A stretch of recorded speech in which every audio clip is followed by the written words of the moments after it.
जिस सिस्टम से, जिस अन्याय से आप यहाँ पर लड़ रहे थे, आप उसके चाय के 2 चुस्की के आगे वहां पर जाकर के फीके पड़ गए, उसकी मेहमान नवाजी के आगे जाकर के जी हुजूरी करके चले आए। आपका जहां गर्दन तन करके बच्चों के लिए बात करना था, बच्चों के साथ हुए अन्याय के ऊपर में बात करना था, वहां पर गर्दन झुका करके आपने सलाम नमस्ते करके आप टाटा बाय बाय करके चले आए। और जो लाखों करोड़ों जो बच्चे यहाँ पर आपके ऊपर में विश्वास जमाए थे, उनका विश्वास 2 मिनट में खत्म हो गया, सिर्फ और सिर्फ आपकी चाटुकारिता के चलते। सच बताऊं तो मैं इतना ज्यादा कल से दुखी है मेरा कि मैं कुछ कहने की स्थिति में नहीं। मैंने कहा क्या इसी वजह से हमने लाठी खाई थी? क्या इसी वजह से यहाँ पर टीचरों ने इतना संघर्ष किया था? क्या इसी वजह से यहाँ पटना के शिक्षक यहाँ दिल्ली के सड़कों पर उतरे थे? क्या इसी वजह से जयपुर के लोग यहाँ पर आए थे कि जाओ और जाकर के लॉलीपॉप लेकर के चले आओ? अरे अगर कोई भी होगा, क्या है, क्या दिक्कत? ठीक है, दूसरा माइक देना, दूसरा माइक देना। बिल्कुल मेरे भाई, यहाँ पर लॉलीपॉप मिल गया। मतलब मुझे इतना बुरा लगा, मैं आपको क्या बताऊं। अगर मान लीजिए, चलिए ठीक है, हम मीटिंग करने जाते हैं और हम मीटिंग करने जाते हैं वहां पर अपने डीओपीटी मिनिस्टर से, बिल्कुल हम चेयरमैन साहब से मिलने जाते हैं, तो भाई उनको मिनिस्टर किसने बनाया है? आप लोगों ने चुन करके बनाया। आपकी वोट के कारण पहले यहाँ पर वो सांसद बने, फिर उनको मंत्रालय मिला, फिर वो सारी चीजें मिली। तो आपका सीधा अधिकार बनता है, आप उनसे डायरेक्टली अपनी बातों को कह सकते हैं, आप उनसे लड़ सकते हैं, आप उनसे झगड़ सकते हैं, आपके साथ में अन्याय पे आप उन पे 10 सवाल उठा सकते हैं। लेकिन आपने क्या ऐसा किया? उन्होंने अगर कोई बात कह दी कि हाँ ऐसा होगा, तो बस आप चले आए मुंह उठा करके कि हाँ ऐसा होगा। क्या इसके पहले चेयरमैन ने गोली नहीं दी है? क्या इसके पहले चेयरमैन ने ऐसे लॉलीपॉप नहीं दिए हैं? उन्होंने तो जब यहाँ पर कीबोर्ड की इशू आ रही थी, माउस की इशू आ रही थी, जब शुभम जैन सर गए थे, प्रशांत सर गए थे, जब अभिनय सर वहां पर गए थे, सारे के सारे शिक्षक जब वहां पर गए थे, तब भी तो बड़े ऑफिस में बिठा करके बड़े बढ़िया तरीके से गोली दे दिया, जी अब बड़ा सिस्टम चेंज कर देंगे। और किया क्या उन्होंने? क्या किया उन्होंने? टीसीएस को हटा करके एडिक्विटी जैसे वाहियात यहां पर जो है वेंडर को ला करके थमा दिया आपके पास में, जिससे बस तुम बैठ करके और रो और परेशान हो। ये हमें बिल्कुल भी नहीं चाहिए था। सिर्फ एक बात मैं पूछना चाहता हूं, लड़ाई हमारी किस चीज से थी कि सीजीएल का पेपर डिले हो? लड़ाई हमारी किस चीज को लेकर के थी कि सिलेक्शन पोस्ट फेज 13 जो हमारा पेपर है उसको दोबारा कंडक्ट कराया जाए? लड़ाई हमारी इस चीज को लेकर की थी कि स्टेनो का पेपर अभी रोक दिया जाए? लड़ाई हमारी इस चीज को लेकर की थी जो सेंटर दूर भेजे जा रहे हैं बच्चों को, वो इतना दूर ना भेजा जाए? लड़ाई हमारी इस बात पे थी कि जो रेलवे में पूरा कैलेंडर जिस तरीके से आता है, उस तरीके से कम पेपर का एक सही समय हो, किस समय पर हम पेपर को कंडक्ट करवाएं। हमने क्या 50 लाख वैकेंसी मांगी थी? हमने क्या 70 लाख वैकेंसी मांगी थी? 5 लाख वैकेंसी मांगी थी? हमने तो वैकेंसी के ऊपर में बात ही नहीं की। हमने तो सिर्फ बात इतनी की कि जी हमारा ये पेपर होता है और बस आप इसको सही तरीके से कंडक्ट करवा लीजिए, और इसके लिए हमारी हाथ जोड़ करके गुजारिश है।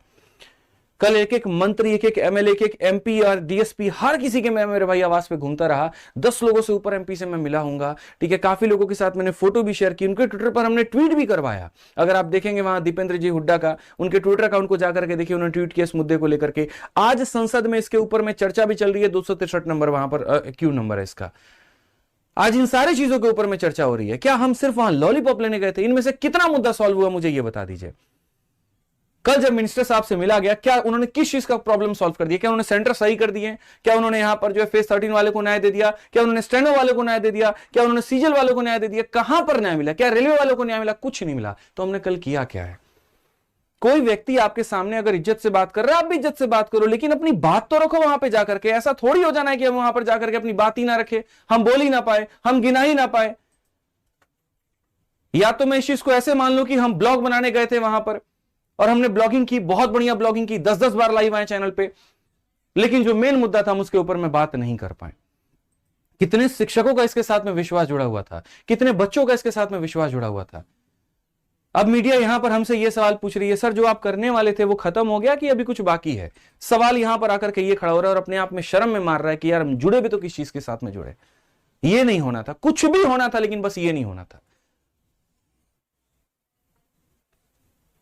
बहुत बहुत बहुत ही ज्यादा ये बच्चों गलत हुआ है। और इसके ऊपर में मैं आपको बताऊं, आप लोगों को अब चीजें लग रही होंगी कि हमारा मुद्दा अब क्या कोई नहीं उठाएगा, हमारे साथ में क्या होगा, हमारा अगला कदम यहां पर क्या है और क्या नहीं है। मैं दोस्त बहुत सिंपल सी बात तुम्हें बताता हूं, जब तक मैं जिंदा हूं, जब तक काफी और भी शिक्षक आपके जिंदा हैं, जिनके अंदर में ईमानदारी है, जिनके अंदर में लाइमलाइट की भूख नहीं है, जिनके अंदर में सच में काम करने की भूख है, वो मेरे भाई जब तक ऐसे लोग देश में जिंदा रहेंगे, ये आंदोलन और ये मुद्दा कभी खत्म नहीं हो सकता है। सच बता रहा हूं मैं आप लोगों को कि आप लोगों के पास में ऐसे ऐसे काफी गुरु हैं जो एक कॉल पर आपके लिए कहीं पर भी आ सकते हैं। हाल फिलहाल हमने अमन वसी सर को देखा, जब एक बार कॉल करो ना तुरंत देहरादून से आ जाते हैं। शुभम जैन सर को देखा, जब एक बार कॉल करिए सर बच्चों के लिए हम सामने रहेंगे। हाँ, हमारे अंदर में ऐसा नहीं है कि हम जाकर के बहुत हो हल्ला करें, लेकिन सर हम टेक्निकली बहुत बहुत बढ़िया तरीके से सिस्टम को चोट पहुंचा सकते हैं। आपका आरडब्ल्यू का परिवार, नवीन सर है, क्या आदमी है यार वो, क्या पर्सन है, आप ये बताइए। जब भी बात बच्चों की आती है ना, हमने यूपी प्रोटेस्ट में उस इंसान का जज्बा देखा था कि क्या कलेजा वो रख करके चलते हैं, कितना उनके अंदर में साहस है, कितने अंदर उनके ताकत है यहां पर, कि विनम्रता भी बातों में जब किसी से करो तो झलकती है, और जब बात सिस्टम को उखाड़ने की आए उसके गलत चीजों के ऊपर में, तो वहां पर वो भी साथ खड़े होते हैं।